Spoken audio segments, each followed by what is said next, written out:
You've tuned in to Unpause Your Life with Dr. Callie Estes and Dr. Tara Lynn Sell. Your access to success strategies and more to help you move onward and upward with your life. Listen in each week as they interview others who have really taken their essence to the next level and truly unpaused their life. Now here are your hosts, Dr. Callie Estes and Dr. Tara Lynn Sell. Hey everyone, welcome to the show. This is Dr. Callie Estes, and I am founder of the Addictions Academy, the Addictions Coach, and Rehab Rescue. Welcome to Unpause Your Life. This is a great podcast where we showcase people who have done something extraordinary with their life. I welcome you, and I hope you enjoy all of our guests. On my way, found a reason to wake up another day. But they needed to You are listening to Unpause Your Life with Dr. Callie Estes of the Addictions Coach and the Addictions Academy. And Dr. Tara Lynn Sell, Functional Psychology Pro from drtaralyn.com.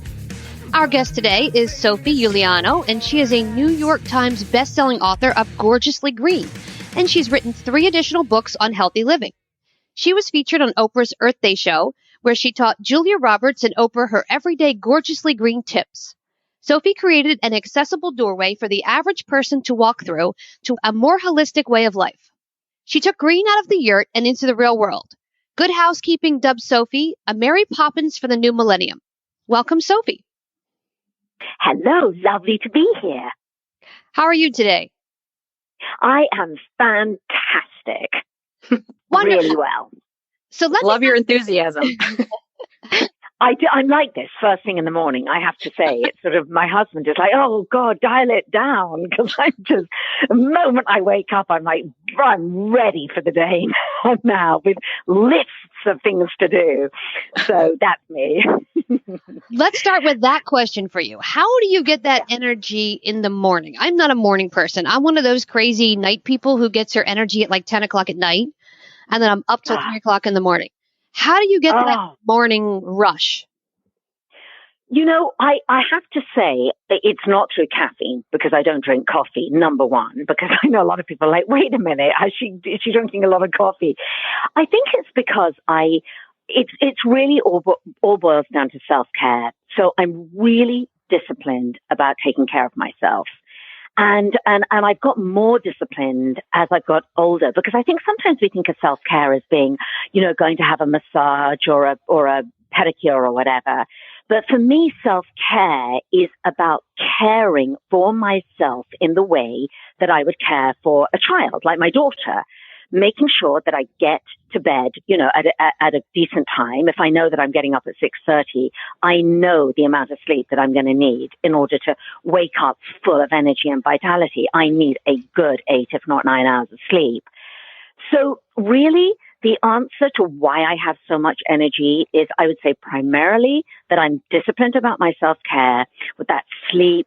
That's how I exercise. Like already I've got up and not done a crazy exercise, but been on my rebounder, taken my dogs for a walk, done a little bit of meditation. So I do these little things that just care for my mind, my body, and my spirit, so that I feel fantastic and I feel full of energy.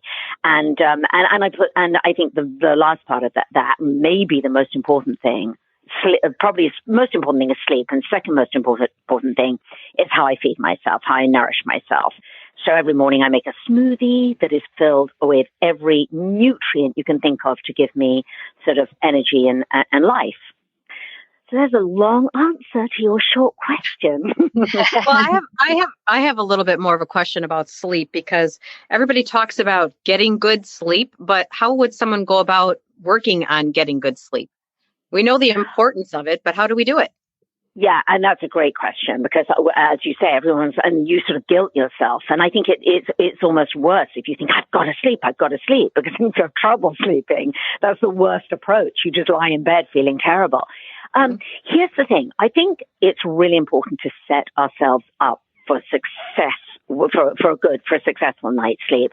And for me, that means that I switch off. I don't watch anything that is too overstimulating late at night. That is a recipe for disaster for me. So, and it's very tempting as well, because I think at the end of the day, we're exhausted, we've had a stressful day, and the default is that you just kind of want to switch on the TV and just be fed in a way.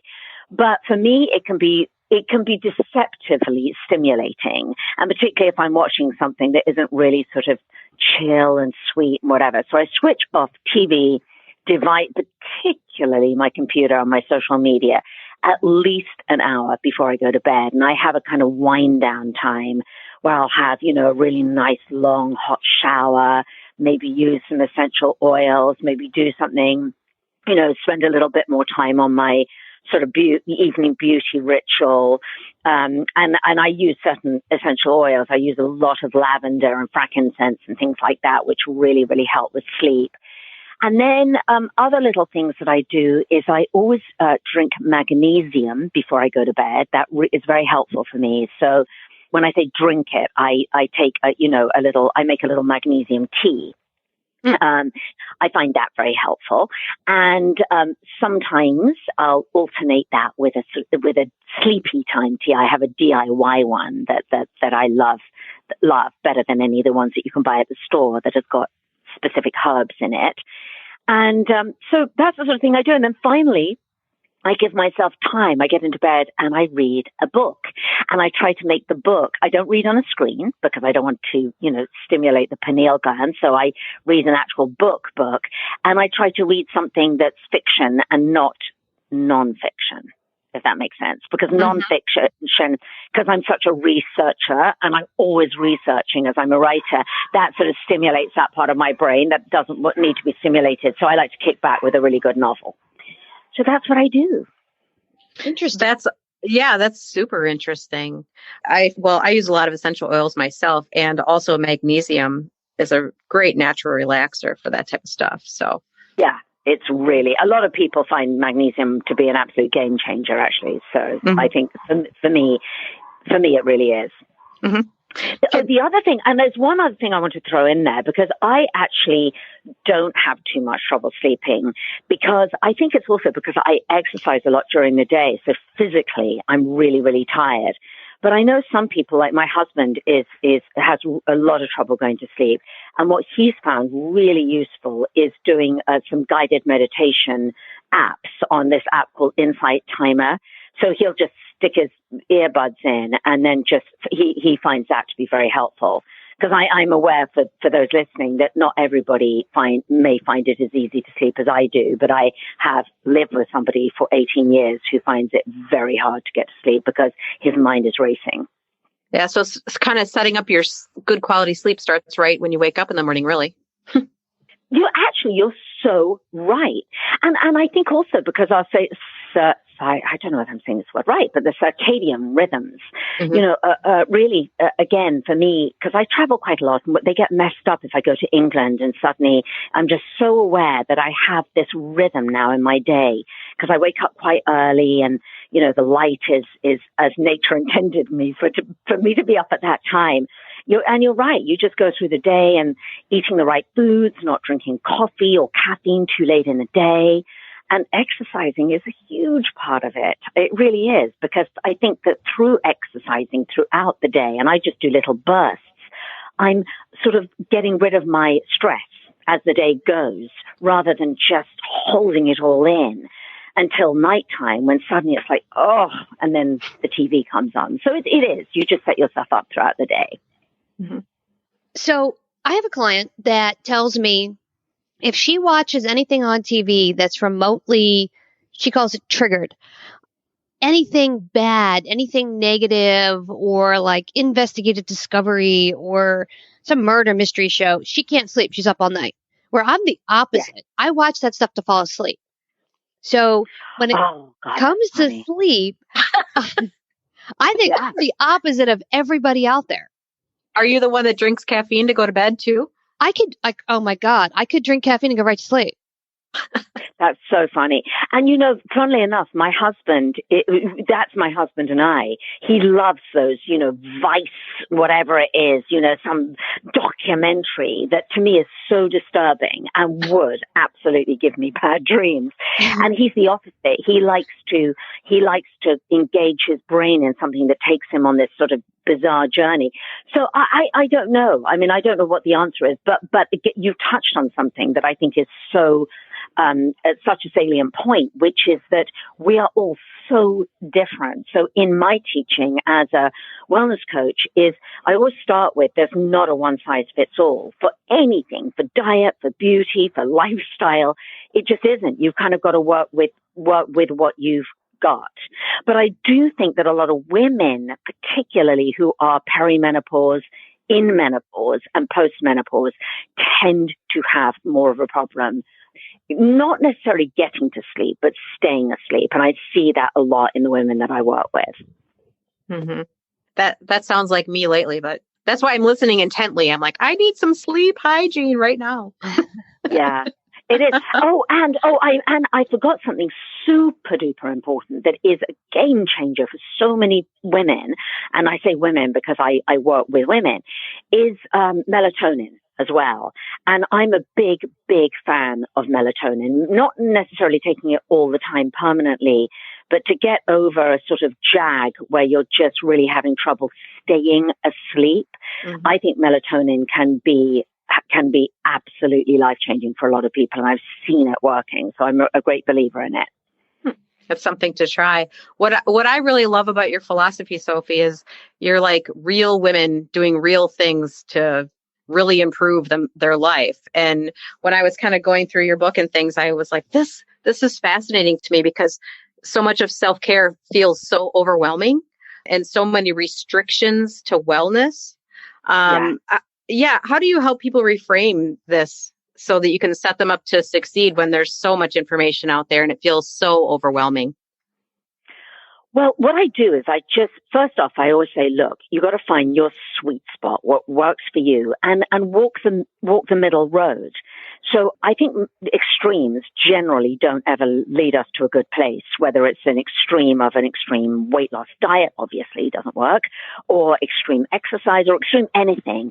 And unfortunately, we live in a culture of extremes because extremes sell, whether it's clickbait, nutritional, coconut oil is the panacea to all our ills. It's going to cure cancer, or this thing is the new whatever.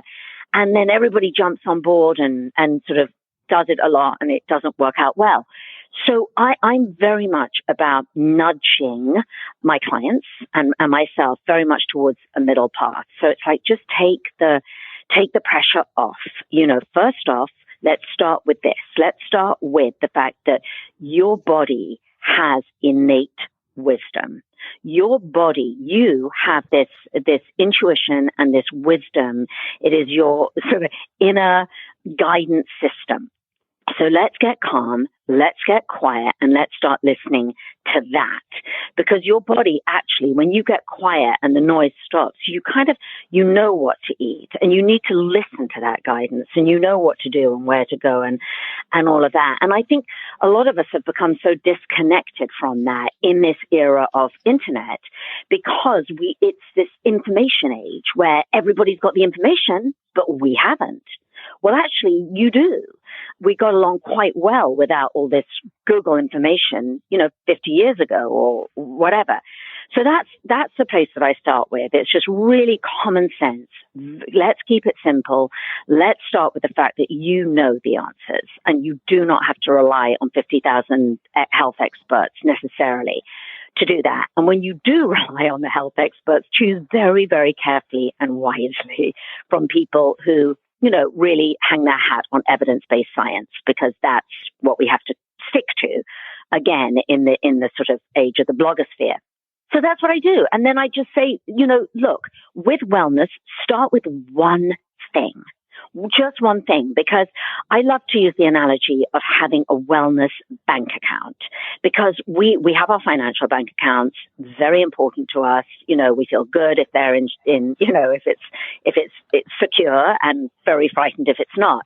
But I would counter that and say that your wellness bank account is even more important than your financial bank account. And we know that because if something happens and you suddenly get a diagnosis, or somebody you know does, and suddenly that wellness bank account becomes the only thing you care about, or the only thing that's important. So I just go look at that and look at what you can deposit into that bank account today. And let's just start with one thing. So if somebody who I'm working with says, I'm just a couch potato, I can't exercise, I hate it, whatever, then maybe that's the thing that we start with. And we go, let's just start with finding a way. Maybe you do 20 minutes on a, you know, whatever it is, Rebound or whatever. For a lot of people, the way that I start is let's start with a smoothie, because I'm a nutritionist, and that is such an easy way to get all the nutrients you need in one easy glass, basically. So maybe that's the deposit that you'll make into your wellness bank account today. And so that's how I start. Super simple. Trust yourself and start with making one deposit into your wellness bank account today. Well, I think it's also about recognizing that you made that deposit, because I think we go through our lives so mindlessly that we don't even realize that we've made a good deposit, right? Oh, that is such a good point. And thank you for that, because you're so right. It's acknowledging it, because we're so hard on ourselves. You're so right that we're like, oh, but I've done this. And you're right. And half the time you have to go, wait a minute, look at what you have done today. Look at the deposits that you have made. You're so right. Thank you. Thank you for that. Of course. I look at the, you have this Get Gorgeous in 30 Days program that you have here. Yes. And one of them is brush your teeth. I see that every day, brush your teeth.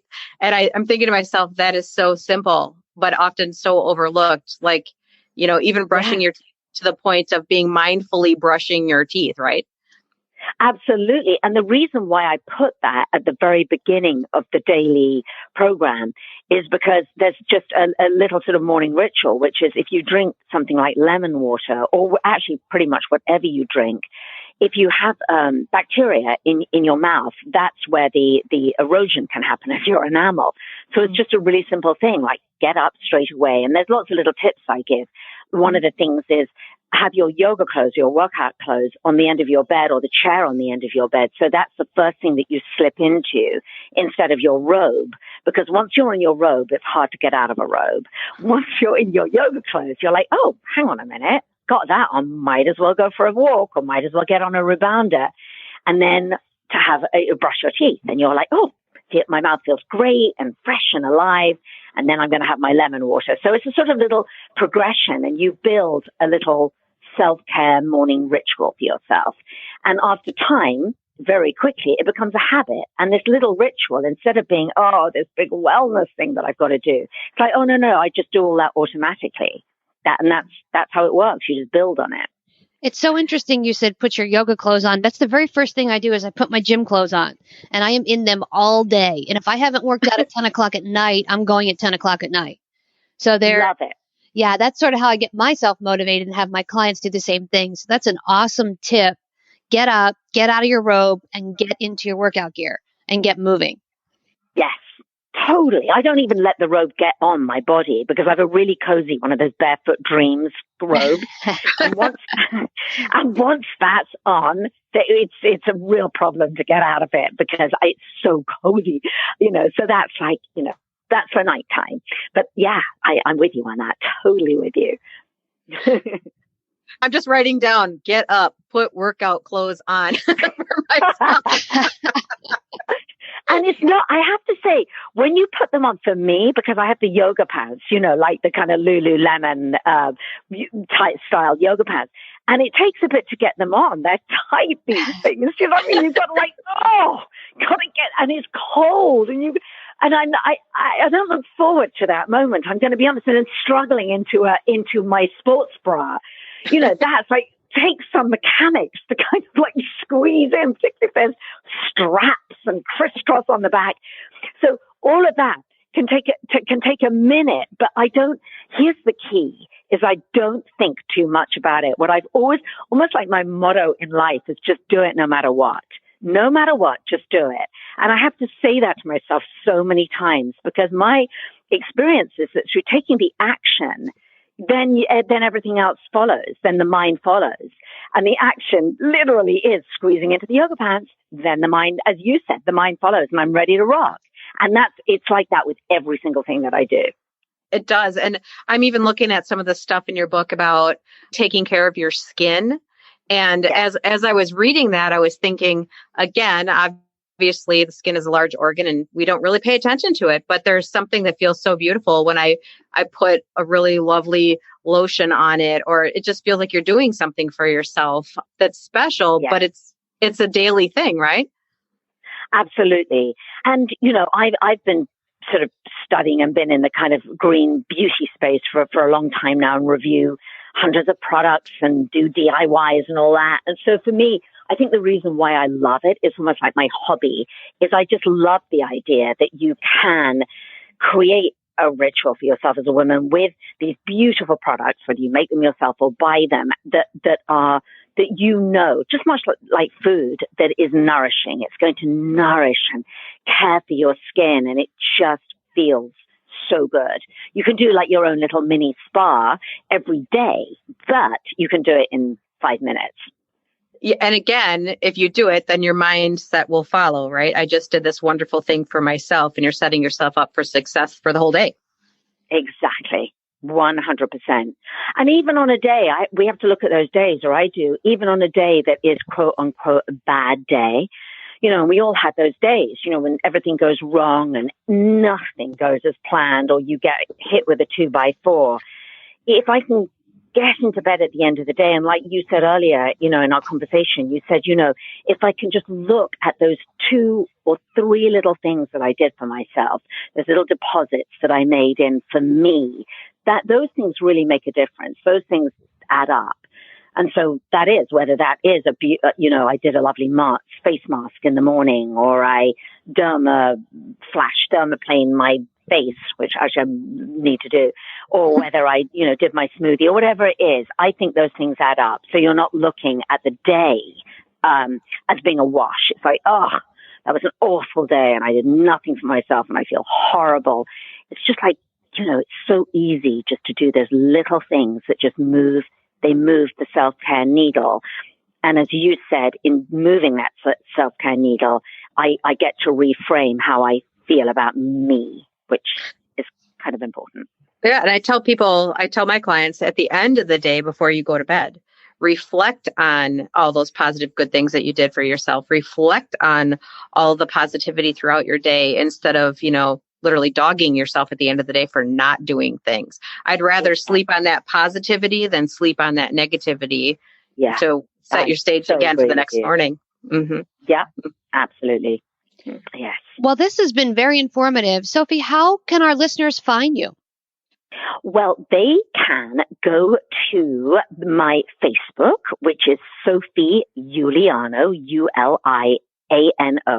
That's the name of all my social media and my blog. But I say Facebook because I'm very active on Facebook, and I do live streams where I can answer questions 3 times a week. So that's where they can find me. And also, I have a wellness weekend retreat in LA coming up 9th, 10th of June, if I may just plug that for a second, because it's going to be a beautiful opportunity for women. It's just for women out there to completely press the reset button on their wellness and learn about everything that we're talking about and really drill down into nutrition and meditation and yoga and all these beautiful self-care practices. When is that again? I'm going to be out in LA on the 3rd to the 7th, I think. When is your retreat? I might stay another couple of days. It's a night. It's a weekend. It's the 9th and 10th, and I made it a weekend so that women that you don't have to take time off work. You can come for 1 day or 2 days, and I would love it if you would come. So the beautiful Line Hotel in LA, and it's going to be I think it's going to be a pretty life-changing weekend for everybody who attends. We've spent a year putting it together, and it's going to be pretty special. Oh, it sounds I want you to fantastic. come. I'd love it. I'm thinking, shoot, I'm going to leave LA on the 4th. Oh, no, you have to come back. Oh. Clearly, we did not plan this well. Anyway. No. But, that's a shame because I would have loved to have met you and given you a big hug. But yeah, anyway. But anyway, we still have a few tickets available, and so that and the little you can maybe put in your show notes, but the how people would find out about that, listeners, is to go to sophieuliano.com/G4GLA because the weekend is called Gorgeous for Good. Oh, wonderful. Perfect. We'll put that in the episode. Thank you. And we'll get everything up with all your links and everything so everybody can access you and see you. And thank you so much for coming on the show. I appreciate it. Thank you. And it's been an absolute joy to talk to like-minded women. And I wish that I could magic you both to LA for that weekend. I really do. Man. We'll have to see what we can do for next time. Perfect. It was nice meeting you, Sophie. Yes, same with you. Bye-bye. Thank Bye. you again. Sophie Uliano, everybody. Thank you for coming on Unpause Your Life with Dr. Callie Estes and Dr. Tara Linsell.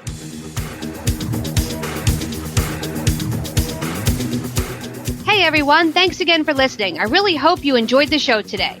Head on over to iTunes and Apple Podcasts and leave a comment or review of what you think. Or contact us at 1-800-706-0318. If you want to be on our show, feel free to email or call. And if you have a topic, feel free to email or call as well.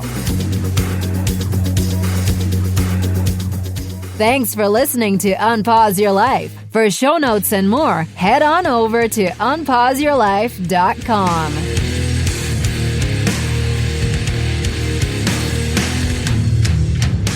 Big shout out to recoveryinnovators.com for help producing this show. Thank you, guys. I took a walk down the long road where they said that I shouldn't go. On my way found a reason to wake up another day. But they needed to show you all the things that you won't do. Find faith or religion, but nothing to show for it.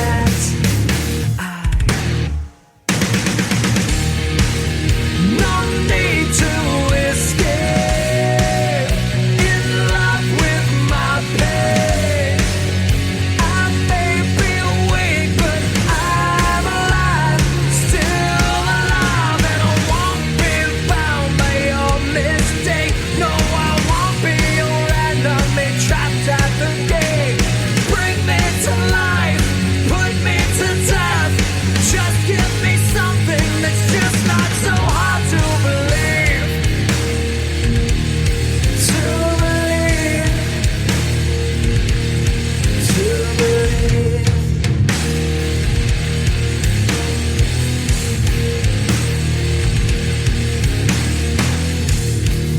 I took a walk down the dark road where they said that I shouldn't go. I knew the dangers of flying. Now I'm so far from solid ground.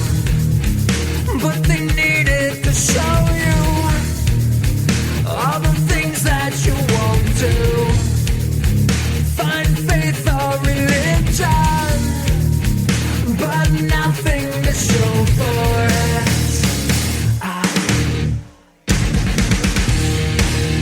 No need to escape, in love with my pain. I may be weak, but I'm alive, still alive, and I won't be bound by your mistake. No, I won't be your enemy, trapped at the